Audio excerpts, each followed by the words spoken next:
आज राम जन्मभूमि और मंदिर के दर्शन पूजन किया अयोध्या में, क्या कुछ कहना चाहेंगे?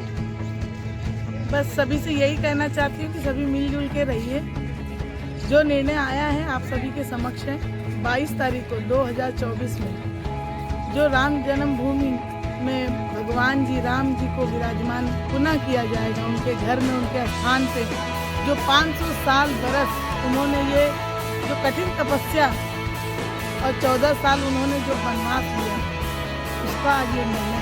मैं आदरणीय प्रधानमंत्री मोदी जी को धन्यवाद करती हूँ, आदरणीय यहाँ के मुख्यमंत्री योगी महाराज जी को साधुवाद करती हूँ कि ऐसे सुपुत्रों ने, भारतीय जनता पार्टी ने जो निर्णय लाते लाते इतना समय लगा दिया, परंतु 9 साल में जो निर्णय आया है, मैं उनको धन्यवाद करती हूँ।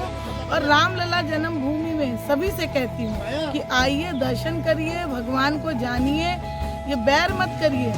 कुछ लोग कहते हैं कि हमने खोज की, हमने शिलान्यास किया, फीता किसी और ने काटा, किसी ने लोकार्पण किया, नहीं, ये बात गलत है।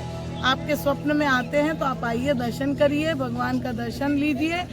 भगवान सबके लिए है, परंतु राम जी के नाम पे राजनीतिक रोटी ना से, मेरा यही कहना है।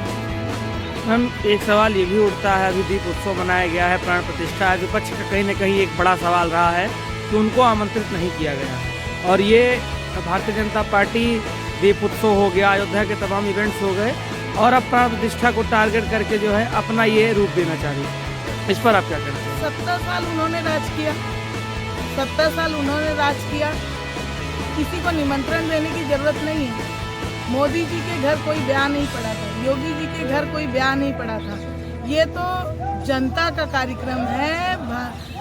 जैसे राम जी हैं, बाबा विश्वनाथ जी हैं, चाहे वो कन्हैया जी हैं, सभी के दर्शन के लिए किसी को निमंत्रण देना पड़े, किसी उत्सव के लिए निमंत्रण देना पड़े, तो ये अब हमको मान लेना चाहिए कि बस भारतीय जनता पार्टी के भगवान हो चुके हैं। नहीं, ये सोचना वो बंद कर दें, मिलजुल के भगवान का दर्शन करें। जहाँ जहाँ हमारे भगवान को कब्जा किया है औरंगजेब ने, खिलजी ने, उसे हमें एक करके दिखाना है, तो एकता होना जरूरी है। लोग कह रहे हैं ना कि हमको निमंत्रण नहीं दिया जाता है। मैं कहती हूँ जब मेरी बेटी की शादी होगी तो मैं निमंत्रण दूंगी, परंतु राम जन्मभूमि के लिए जिस दिन भगवान स्थापित होंगे उस दिन आपसे सभी लोगों से निवेदन करती हूँ, चाहे वो विपक्ष में बैठे हों, चाहे हमारे पार्टी में बैठे हुए, सभी लोग 22 जनवरी को यहाँ पे आइए, भगवान जी का दर्शन लीजिए। अयोध्या देखिए, डमरू तो हमने बजा दिया, धनुष तो हमने चला दिया, बंसी तो जरूर बजाएंगे, क्योंकि आप जानते हैं, हम सनातनी जानते हैं कि मथुरा किसका है, मथुरा किसके लिए बना है। किसी को धड़ ऊपर से काट देने से और नीचे मंदिर रहने से, तो जो चीज़ हमारी है, जो हमारा इतिहास है, वो बदल नहीं सकता है। हाँ, कुछ लोगों ने इतिहास बदला, कुछ लोगों ने इतना इतिहास बदला कि आज भी हमें त्रिशूल नजर आता है, डमरू नजर आता है, ज्ञानवापी नजर आती है, परंतु उनको वो एक कुआं नजर आता है, उसमें वो थूकते हैं। विपक्ष के एक बड़े नेता ने कहा, भाजपा जो करे एवरीथिंग इज फेयर। या एवरीथिंग इज फेयर, क्योंकि सनातनी, सुन लीजिए, सनातनियों की बात करते हैं, राष्ट्र की बात करते हैं, भारत देश की बात करते हैं, अखंड भारत की बात करते हैं। तो जो भारत देश में रहता है उसे भारत माता की जय कहना होगा।